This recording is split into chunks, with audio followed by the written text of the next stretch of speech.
The darkness of space shattered as massive ships tore through reality itself. One by one, the Draconian warfleet materialized at the edge of Earth's solar system, their black hulls gleaming like polished obsidian under the distant sun. These weren't just ships, they were floating fortresses, each one larger than entire human cities. Weapon arrays covered their surfaces like deadly spines, and energy shields flickered around them in protective barriers that had never been breached. Admiral Vexthar stood on the bridge of his flagship, the Void Reaper, watching Earth through the massive viewport. His scaled hands gripped the command rail as his yellow eyes studied the small blue planet. This would be conquest number 18 for his armada. The previous 17 worlds had surrendered within days, their populations either enslaved or eliminated. Earth would be no different. "Admiral," his communications officer hissed, "we're intercepting transmissions from the planet. Shall we begin jamming?" "Not yet," Vexthar replied, his voice a low growl. "Let me hear what these humans are saying before they die." 300 kilometers beneath Seoul, Captain Lee Hyun sat in a bunker that officially didn't exist. Banks of monitors surrounded him, showing satellite feeds of the alien fleet. His fingers moved across holographic displays, tracking each ship's position and energy signature. For 6 months, his team had been detecting strange signals from deep space. They had prepared for this moment. "Sir," his communications specialist whispered, "long-range sensors confirm it. 57 ships, all massive. Energy readings are off the charts." Lee Hyun took a deep breath. He had served in 3 wars, but nothing had prepared him for this. His hand moved to the red button that would change everything. "Signal command, tell them the nightmares are real. We're not alone anymore." He pressed the button. Across the globe, hidden transmitters activated. In bunkers, military bases, and secret facilities, humans received the same message. Operation Ghost was live. In London, Major Kim Nari watched her screens from a command post built inside an abandoned subway tunnel. The alien ships were beginning their descent through Earth's atmosphere, moving in perfect formation like a swarm of mechanical locusts. Her team worked frantically at their stations, coordinating with similar facilities across 6 continents. "Civilian evacuation status?" she asked. 92% complete, her aide reported. "They're moving to designated safe zones as planned. No visible panic or rush. To outside observers, it looks like normal end-of-day activity." Kim Nari nodded. For years, governments had quietly prepared for this possibility. Secret bunkers had been built. Evacuation routes had been mapped. Most importantly, every major city had hidden networks of tunnels, passages, and safe rooms that didn't appear on any public blueprints. Above ground, the Draconian ships cast enormous shadows over Earth's cities. Their scanning beams swept across the surface, analyzing everything below. In their command centers, alien officers studied the data streaming across their screens.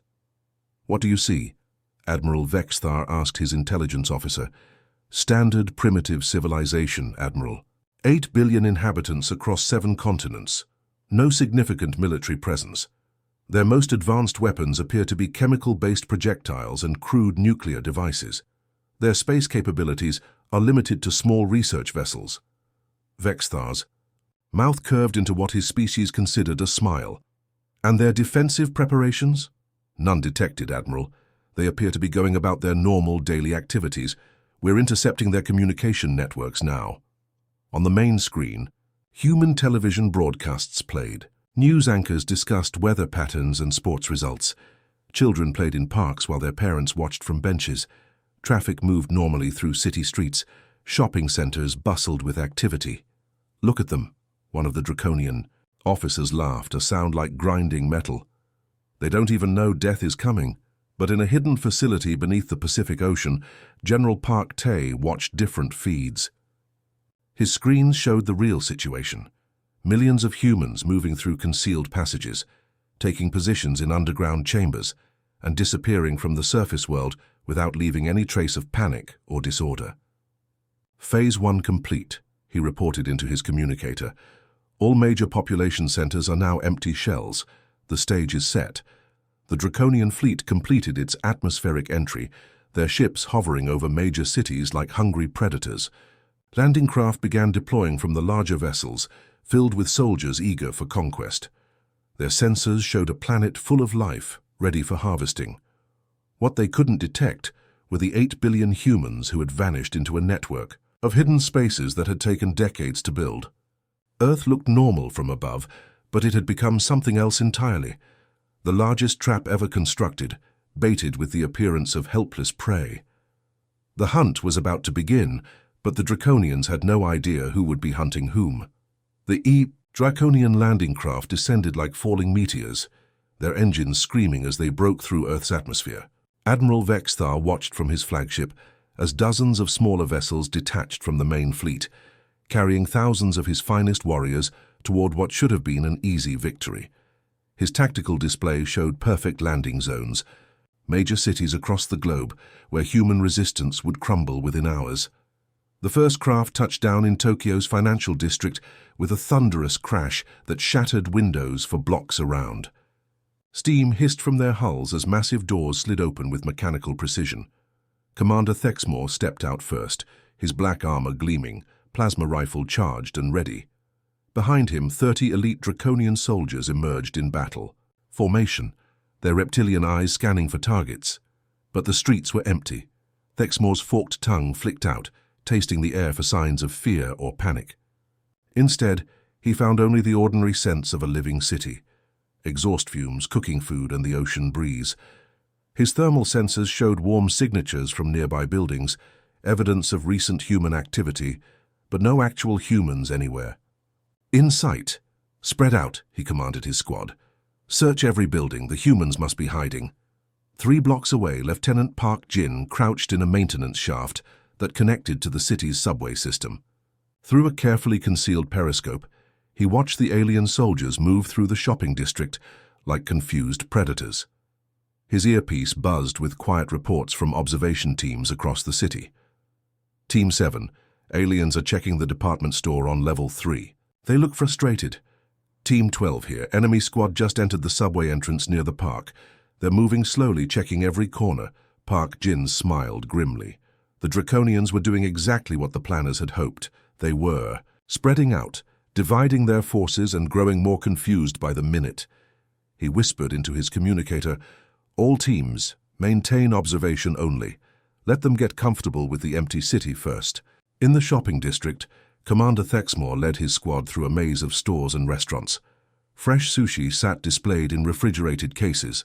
Steam still rose from ramen bowls in a noodle shop. A children's toy store had music playing softly from its speakers. Everything looked normal, as if the entire population had simply vanished moments before their arrival. "Commander," one of his soldiers called out, "I found something strange." Thexmore approached a small cafe where his soldier was examining. A table. 2 cups of coffee sat barely touched, still warm to the touch. A newspaper was folded neatly beside them, dated today. A child's coloring book lay open with crayons scattered around it, the drawing half finished. "It's like they just disappeared," the soldier said, his voice uncertain. Meanwhile, across the Pacific Ocean, similar scenes played out in New York City. Sergeant Cho Min watched from his position inside the Chrysler Building as Draconian patrols moved through Times Square. The massive alien soldiers looked tiny against the backdrop of towering skyscrapers and giant digital billboards that continued to flash advertisements to an audience that was no longer there. The lead Draconian patrol stopped in the center of the square, their commander gesturing wildly as he tried to understand what he was seeing. Tourist shops remained open, their doors unlocked. Street vendors' carts sat abandoned with fresh hot dogs still warming on their grills. Yellow taxis were parked in perfect lines, their engines still running, but their drivers had vanished. "This is impossible," Cho Min heard one of the aliens say through his translation device. "Our intelligence showed 8 billion humans on this planet. Where are they?" The Draconian commander activated his communication device, his voice growing more agitated. "Base command, we have a problem. The population centers appear to be abandoned. No resistance encountered, but no targets either. Request guidance." From his position 50 stories above the street, Cho Min could see other Draconian squads, moving through different parts of the city. They were checking subway entrances, peering into shop windows, and growing visibly nervous as they realized. They were completely alone in a metropolis built for millions. His earpiece crackled with updates from teams across the globe. London team reports aliens are confused and spreading out. Paris squad confirms similar behavior. They're splitting up to search buildings. Beijing observers note increasing alien frustration and radio chatter. Back in Tokyo, Commander Thexmore made a decision that would seal his fate. Squad leaders, divide your teams. Search every floor of every building. These humans must be hiding somewhere. His tactical training told him to keep his forces together, but his pride demanded quick results. The idea that primitive humans could simply disappear was insulting to his warrior heritage. As the Draconian soldiers split into smaller groups and entered various buildings, Park Jin received the message he had been waiting for. His earpiece whispered, "All teams, Phase 2 is authorized. Let them get comfortable first, then we begin the real operation." In hidden positions across the planet, thousands of human observers watched as the galaxy's most feared invasion force unknowingly walked deeper into the most sophisticated trap ever constructed. The Draconians had conquered 17 worlds through brute force and terror, but Earth would teach them that sometimes the greatest weapon was patience, and the deadliest predator was the one you never saw coming. Admiral Vexthar stood on his command bridge, watching his tactical display with growing confusion. Red warning lights began flashing across his screens as ship after ship reported the same impossible problem. Their systems were failing one by one, but not from battle damage. It was as if their own technology was turning against them. "Admiral," his communications officer called out, panic creeping into his voice. "The destroyer Bone Crusher has gone completely silent. Last transmission was 47 minutes ago." "What about the Thunder Strike?" Vexthar demanded. "Also silent, sir, and the Night Terror stopped responding 20 minutes ago." The Admiral's scaled hands gripped his command chair as he realized the horrible truth. They hadn't walked into a battle. They had walked into a trap so sophisticated that his fleet was being dismantled piece by piece without even knowing how. Far below the surface, Colonel Yang Ho crawled through a maintenance tunnel that ran directly beneath the massive Draconian command ship hovering over downtown Seoul. His team of 12 moved like ghosts through the underground network, carrying equipment that would have seemed impossible just months ago. Draconian technology, reverse-engineered from wreckage they had secretly recovered from deep space probes. "Target the power coupling first," Yang Ho whispered into his throat. "Microphone. Remember, we need to disable their shields before we can affect their main systems." His second-in-command, Lieutenant Kang Bu, attached a small device to an exposed conduit that fed power to the alien ship's underside. The device looked like ordinary human electronics, but inside it contained Draconian circuits reprogrammed to send feedback loops through their own systems. "Device planted," Kang Bu reported. "Initiating sequence in 3, 2, 1. High above them, the Draconian command ship suddenly lurched as its artificial gravity fluctuated. Emergency lights flickered throughout the vessel as power relays began, overloading in a cascade failure that their engineers couldn't understand or stop. Meanwhile, in the abandoned streets of Tokyo, Commander Thexmore was learning that the empty city held more dangers than he had imagined. His squad had split into 3 groups to search faster, but now he was beginning to regret that decision. "Thexmore to Squad 2, report your status," he called into his communicator. Static answered him. "Squad 3, respond immediately." More. A static, followed by a sound that chilled his reptilian blood. A human voice whispering something he couldn't understand before the transmission cut to dead silence. Captain Songmi moved through the maze of passages that connected every major building in the city. These weren't just maintenance tunnels. They were part of a network that had been secretly expanded over decades, creating hidden highways that allowed humans to travel anywhere without being seen. She had been tracking 3 Draconian soldiers for 20 minutes, waiting for the perfect moment. The aliens entered a department store through the main entrance, their heavy footsteps echoing in the empty space. They moved cautiously now, their confidence shaken by the reports of missing squads. Songmi watched them through a concealed camera as they searched the clothing racks and checked behind counters. She emerged from a service elevator behind them, moving with the silence of a trained predator. The first soldier never knew what hit him, a pressure point strike that dropped him instantly. The second turned just in time to see his comrade fall before Song Mi's nerve pinch sent him into unconsciousness. The third soldier managed to raise his weapon, but Song Mi was already moving, her hand chopping down on his wrist, before delivering a precise blow that left him crumpled on the floor. Within seconds, she had stripped them of their weapons and communication devices. Then she vanished back into the service elevator, leaving no trace except 3 unconscious aliens, and the growing fear that Earth's empty cities were not as defenseless as they appeared. Back on the command ship, Admiral Vexithar watched his fleet fall apart around him. Ship after ship reported the same pattern, systems failing in ways their engineers had never seen, as if their own technology was being turned against them from the inside. "Admiral," his tactical officer reported, with barely controlled terror, "we've lost contact with 18 vessels. The remaining ships are reporting massive system failures, navigation, weapons, life support. Everything is compromised." "How is this possible?" Vexthar roared. "These humans don't have the technology to penetrate our defenses." But even as he spoke, his own ship shuddered as another feedback loop tore through its power systems. Unknown to him, Yang Ho's team had moved to a new position and was systematically destroying the technological advantage that had made the Draconian fleet unstoppable. In cities across the globe, similar scenes played out. Human teams emerged, from hidden positions to capture isolated alien soldiers, always striking quickly and vanishing before reinforcements could arrive. Every captured weapon was analyzed, every piece of alien equipment was reverse-engineered, and every weakness in Draconian technology was exploited. The reports that reached the remaining functional ships painted a picture that defied belief. Soldiers described seeing shadows move independently of their sources.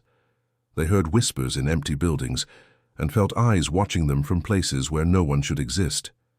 Some claimed to see humans walking through walls, only to discover hidden passages when they investigated. Commander Thexmore, now alone after losing his entire squad, pressed his back against a wall in what had once been a busy shopping center. His hands trembled as he tried to contact his command ship, but only static answered him. In the reflection of a store window, he thought he saw movement, but when he turned around, nothing was there. "Command, this is Thexmore," he whispered, desperately. "The humans, they're not gone, they're everywhere, they're hunting us." His transmission was cut short as Captain Song Mi stepped out of a passage he hadn't even noticed was there. The last thing he saw was her calm smile before darkness claimed him. The galaxy's most feared invasion force was learning a harsh lesson. On Earth, the prey had become the predators, and the hunt had only just begun. Commander Drexville stumbled. Through the empty streets of Seoul, his black armor cracked and his breathing labored. 24 hours ago, he had commanded a full battalion of elite Draconian warriors. Now he was alone, the sole survivor of what should have been an easy planetary conquest. His squad had vanished one by one, taken by shadows that moved like living nightmares through the abandoned city. Behind him, the twisted wreckage of his transport ship smoldered in the ruins of what had been a shopping plaza. The humans had somehow turned his own weapons against his vessel, causing a catastrophic power overload that left him stranded on this cursed world. His communication device crackled with static whenever he tried to contact the fleet, and the emergency beacon on his armor had gone silent hours ago. As he rounded a corner, Drexville spotted something that made his reptilian heart race with hope. A military facility built into the hillside outside the city. The concrete bunker looked abandoned, like everything else on Earth, but it might offer shelter while he figured out how to escape this nightmare planet. The facility's main door hung, open, revealing darkness beyond. Drexville activated his helmet's night vision and stepped inside, his plasma rifle ready. The corridors were lined with human military equipment, weapons racks, communication stations, and tactical displays. Everything appeared to have been abandoned. In a hurry, but there was something deliberate about the way items had been left behind. In what appeared to be a command center, Major Kim Tae had left his workstation exactly as planned. Maps covered the walls showing Seoul's layout, but these weren't ordinary city maps. They revealed a hidden world beneath the surface. Tunnel, networks, maintenance shafts, and concealed passages that connected every major building in the city. Red pins marked observation points, and yellow lines traced secret routes that allowed movement without ever appearing on the surface. Drexel approached the main computer terminal with trembling hands. The screen was still active, displaying what looked like operational plans. His armor's translation software began converting the human text, and what he read made his blood run cold. Operation Ghost, Phase 1. Complete civilian evacuation to designated underground safe zones within 6 hours of alien detection. Phase 2. Activate surface deception protocols. Maintain appearance of normal activity while population relocates to hidden positions. Phase 3. Begin systematic capture and neutralization of enemy forces using prepared ambush positions. The Draconian. Commander scrolled through page after page of detailed planning. Every major city on Earth had been mapped down to the smallest detail. Subway systems had been expanded in secret, connecting to networks of bunkers, safe rooms, and hidden facilities. Ordinary citizens had been trained for years in rapid evacuation procedures and guerrilla warfare tactics. But the most shocking revelation was yet to come. The files showed that this wasn't a recent plan created in response to their invasion. Operation Ghost had been in development for over 30 years, prepared for a threat that humans knew would come eventually. They had been ready for alien invasion long before the Draconian fleet had even detected their world. Estimated enemy: force 50,000 to 100,000 hostile aliens, the document read. Human advantages: complete knowledge of terrain, established supply lines, civilian population trained in evasion and resistance tactics, technological analysis teams prepared to reverse engineer captured enemy equipment. Drexel's hands shook as he accessed video files that showed the truth about human society. What the Draconian intelligence had seen as a weak, disorganized species was actually a civilization that had spent decades preparing for war. Children learned evacuation routes as part of their education. Office workers practiced disappearing into hidden passages during routine drills. Even the elderly had been trained to vanish into safe zones at a moment's notice. The computer displayed live feeds from hidden cameras throughout the city. Drexel watched in horror as he saw his own soldiers from earlier in the day, moving through empty streets while human observers tracked their every movement from concealed positions.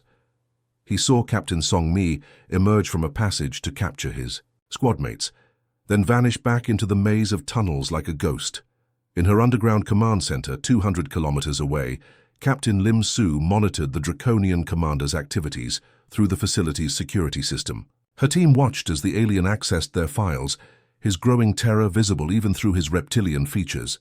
"He's seeing the full scope now," she reported to her superior. "All the planning, all the preparation. He's finally understanding." "What they walked into?" "Good," came the reply. "Make sure he has access to everything. We want him to know exactly how thoroughly they've been outmaneuvered." On the screen, Drexel discovered the most terrifying document of all, a detailed analysis of Draconian technology based on wreckage recovered from deep space. Humans had been studying alien technology for years, learning how to disable their ships, jam their communications, and turn their own weapons against them. Every piece of equipment the invasion force carried had been anticipated and countered. The commander's final discovery was a message that had been left specifically for any surviving Draconians who might stumble across the facility. It was written in perfect Draconian script, showing that humans had even learned their language. To the survivors of the Draconian invasion force, you came to Earth expecting to find prey. Instead, you found predators who had been waiting for you. Your fleet is not being destroyed by superior weapons or technology. It is being consumed by something far more dangerous, an entire world that has become a living trap. Every street, every building, every tunnel has been turned into a hunting ground. 8 billion humans didn't flee from you. They simply stepped into the shadows and became invisible hunters in their own domain. Drexel's communication device suddenly crackled to life. Captain Lim Su's voice spoke in flawless Draconian. "Commander, we've been monitoring your position. You now understand the truth about Earth. We are not a world to be conquered. We are a world that conquers those who try to take it from us. The Pi. Terrified alien looked around the command center, realizing that even this apparent refuge was part of the trap. Hidden cameras watched his every move, and he could hear the soft sound of footsteps approaching through passages he couldn't see. His final transmission to the fleet was a desperate warning. Do not attempt rescue. Earth is not what it appears. The humans have turned their entire planet into a weapon. We are not fighting an army. We are fighting a world that hunts as one. The message cut to static as Captain Song Mi stepped out of the shadows behind him, and Commander Drexel learned what so many of his kind had discovered too late. On Earth, the hunters had become the hunted. The Void Reaper limped through space, its hull scarred and smoking from dozens of system failures. What had once been the pride of the Draconian fleet now barely functioned, held together by emergency power and the desperate will of its few surviving crew members. Admiral Vexthar sat in his command chair, staring at the tactical display that showed the horrible truth. Of his mighty armada of 57 ships and 50,000 warriors, only his flagship remained. Behind him, 12 traumatized survivors, huddled in the damaged bridge. These were the elite of the Draconian military, warriors who had conquered entire star systems without breaking a sweat. Now they jumped at shadows and whispered fearfully about the ghosts that had stalked them through Earth's empty cities. "Admiral," his navigator called out, his voice shaking. "We've cleared the gravity well. We're free of the planet's influence." Vexthar turned to look at Earth through the main view screen. The blue and green world hung peacefully in space, looking exactly as it had when they first arrived. White clouds drifted across continents, where cities sparkled with normal lights. There was no sign of the nightmare they had endured, no evidence of the systematic destruction of his entire fleet. "It looks so innocent," whispered his communications officer, a veteran of 20 campaigns who now trembled at the sight of the planet that had broken them. "How can something so beautiful be so terrifying?" The Admiral activated his long-range communications array, directing a message toward the heart of the Draconian Empire. His hands shook as he spoke the words that would change galactic history forever. "This is Admiral Vexthar of the 17th Conquest Fleet. Emergency priority transmission to High Command. The Earth invasion has failed completely. Repeat, complete mission failure with total fleet loss. Do not, under any circumstances, approach the third planet of this system. The humans are not what our intelligence reported. They are apex predators disguised as prey." He paused, searching for words to describe what they had experienced. "The entire planet is a trap. 8 billion humans vanished into hidden networks we never detected, then hunted us through our own territory. They turned our technology against us, made our ships betray us, and picked off our forces one by one. We are not dealing with a primitive species. We are dealing with something that has been preparing for war longer than we have existed." Deep beneath the Pacific Ocean, General Han Jun watched the Draconian ship flee through massive screens in his command bunker. The facility stretched for kilometers underground, filled with thousands of human operatives who had coordinated the most successful military operation in Earth's history. Around him, technicians monitored alien communications while analysts studied captured Draconian technology. "Sir," his communications chief reported, "we're intercepting their transmission to their homeworld. The Admiral is broadcasting a full warning about Earth's capabilities." Han Jun nodded with satisfaction. "Good. Let them tell their empire exactly what they found here. The message will spread to every species in the galaxy. Earth is not a world to be conquered." Across the globe, the greatest disappearing act in human history began to reverse itself. In Seoul, Lieutenant Park Jin emerged from the subway tunnels, blinking in the morning sunlight, as if he had simply been commuting to work. Around him, millions of humans climbed out of hidden passages, safe rooms, and underground facilities, ready to resume their normal lives.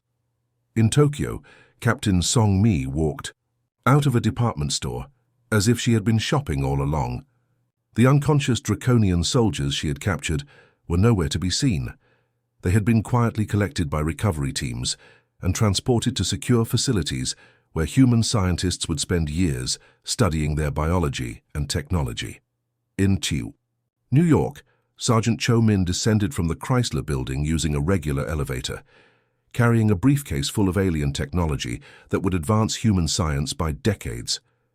All around the city, people emerged from their hiding places and began the careful process of making everything look normal again.